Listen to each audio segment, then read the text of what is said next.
અમારા Facebook ID પર 3 FIR નોંધવામાં આવી છે।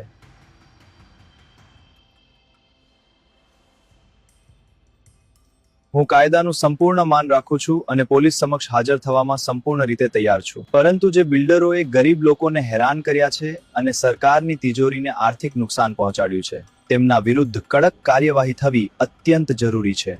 મારા વિરુદ્ધ કાર્યવાહી કરતા વધુ મહત્વનું એ છે કે વાસ્તવિક દોષિતોને પકડવામાં આવે, જેથી ગરીબ લોકોને ન્યાય મળે અને સરકારને થયેલ નુકસાનની ભરપાઈ થાય। મિત્રો, કૃપા કરીને આ વિડીયોને વધુમાં વધુ શેર કરો, જેથી આ બાબત માનનીય ગૃહમંત્રી શ્રી અને મુખ્યમંત્રી શ્રી સુધી પહોંચે।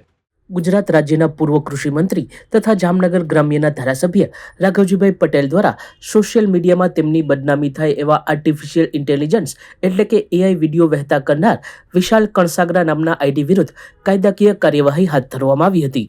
આ ઉપરાંત અન્ય એક બિલ્ડર વિરુદ્ધ પણ આ જ આઈડી પરથી આરોપો સાથેના વાંધાજનક વિડીયો વહેતા થયા હતા, જે પછી સાયબર ક્રાઇમ પોલીસે તપાસ હાથ ધરી હતી। આ પ્રકરણમાં મુખ્ય આરોપી એવા વિશાલ કણસાગરાને પોલીસે ઝડપી લીધો છે। વિશાલ નેપાળથી ભારત આવ્યું હોવાનું પ્રકાશમાં આવ્યું છે। ઉલ્લેખનીય છે કે કાયદાકીય કાર્યવાહી પછી વિશાલ કણસાગરા નામનું આઈડી ઇન્સ્ટાગ્રામ વગેરે સોશિયલ મીડિયા સાઇટ પરથી હટી ગયું હતું, પરંતુ એ પછી જાગૃત નાગરિક નામના ઇન્સ્ટાગ્રામ આઈડી ઉપરથી ફરી એ જ પ્રકારના વિડીયો વહેતા થયા હતા, જે વિડીયો હજુ પણ ઉપલબ્ધ છે। આ પ્રકરણમાં આરોપીઓએ એક ફરિયાદી પાસે 50 લાખની ખંડણી માંગી હોવાનું પણ સામે આવ્યું છે। વિવાદિત સોશિયલ મીડિયા એકાઉન્ટ નેપાળથી ઓપરેટ થતું હોવાનું અનુમાન છે। હાલ પોલીસ દ્વારા તમામ દિશામાં તપાસનો ધમધમાટ ચાલી રહ્યો છે। ડીવાયએસપી જયવીરસિંહ ઝાલાએ સમગ્ર પ્રકરણ અંગે મીડિયાને માહિતી આપી હતી। જામનગરમાં સાયબર ક્રાઇમ પોલીસ સ્ટેશન દ્વારા અગાઉ AI ની મદદથી એક આઈડી જે છે જેનું નામ હતું વિશાલ કણસાગરા અને ઇન્સ્ટાગ્રામમાં v.કણસાગરા77 નામના આઈડી ઉપરથી ઘણા લોકોના AI થી બનાવેલા વિડીયો અને ફોટોગ્રાફ્સ મૂકી ત્યારબાદ કોઈ પણ રીતે એને ઉશ્કેરવા અથવા તો નાણાં પડાવી લેવા માટે અલગ અલગ FIR આ બાબત નોંધાયેલી હતી। જે FIR ના અનુસંધાને સાયબર ક્રાઇમના જે સ્ટાફ છે વિકી હિરેનભાઈ ઝાલા અને તેમના દ્વારા ટેકનિકલ એનાલિસિસ કરવામાં આવી રહ્યું હતું। ત્યારબાદ head constable Pranavbhai Vasara, head constable Rajesh Kumar Karmur, head constable Darshitbhai Sisodiya તથા પોલીસ કોન્સ્ટેબલ રાજેશ પરમાર દ્વારા આ બનાવ બાબતમાં અલગ અલગ રીતે તપાસ કરવામાં આવી રહી હતી।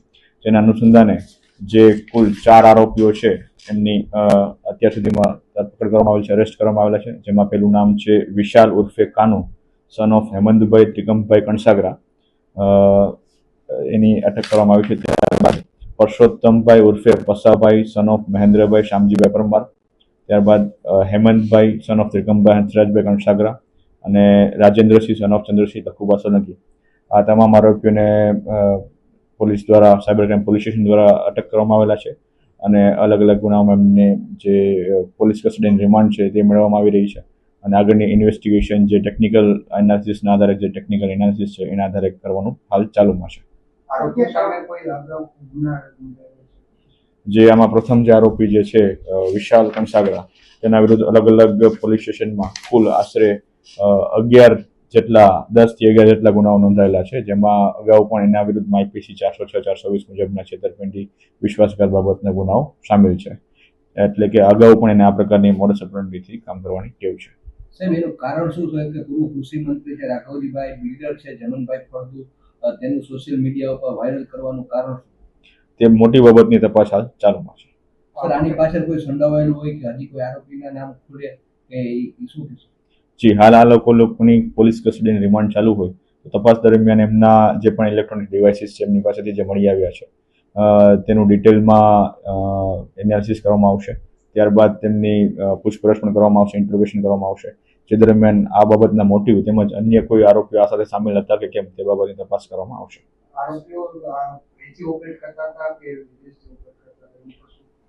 પ્રાથમિક વિગત મુજબ આરોપીઓ અલગ અલગ જગ્યાએ લોકેટ થયેલા હતા, પણ તે લોકો ડિજિટલ માધ્યમથી બધા સંપર્કમાં રહેતા હતા। જેમાં જે મુખ્ય આરોપી છે વિશાલ, એ થોડા સમય પહેલા નેપાળ પણ હોવા બાબતની પ્રાથમિક માહિતી અત્યારે મળેલી છે, જે બાબતની ડિટેલમાં તપાસ હાલ ચાલુ છે। સાહેબ, કેટલા સમયથી આ લોકો સોશિયલ મીડિયા ઉપર ચલાવતા હતા અને મુખ્ય સૂત્રધાર દ્વારા કઈ તપાસ દરમિયાન કઈ ખુલાસો કરવામાં આવ્યો નામ? ના, જે આ ફરિયાદ નોંધાયેલી છે ત્યારબાદ એટલે કે તેના થોડા સમય પહેલાથી 1-2 મહિના જેટલાથી આ પ્રકારના આઈડી ઉપર એમણે આ પ્રકારના વિડીયો અને ખંડણી બાબત માટેના ઉશ્કેરવા માટેના વિડીયો બનાવવાનું ચાલુ કરેલું હતું. એ અગાઉ પણ એઓ અલગ આઈડીથી અથવા તો બીજા કોઈ આઈડીથી આ પ્રકારનું કૃત્ય કરતા હતા કે કેમ તે બાબતની તપાસ હાલ ચાલુ છે. સાહેબ નાણાંનો વ્યવહાર ક્યાંય કરેલો છે, કઈ રીતે એકાઉન્ટમાં આવેલા છે કે પૈસા? જી, સાયબર ક્રાઇમની જે એક ફરિયાદ નોંધાયેલી છે જેમાં ફરિયાદી દ્વારા આ પ્રકારનું જે એમનો વિડીયો મૂકવામાં આવેલો હતો તેના બદલામાં એની પાસેથી 50 લાખ રૂપિયાની ખંડણી માંગવામાં આવેલી હતી, જેમાં પરસોત્તમ આરોપી છે જેના દ્વારા વાટાઘાટના અંતે આશરે 23 લાખ જેટલા રકમ નક્કી થયેલી હતી. તેમજ અન્ય બીજા એક સાહેદ પાસેથી 2 લાખ રૂપિયા જેટલી રકમ આંગડિયા મારફતે આરોપી દ્વારા મેળવવામાં આવેલી હતી.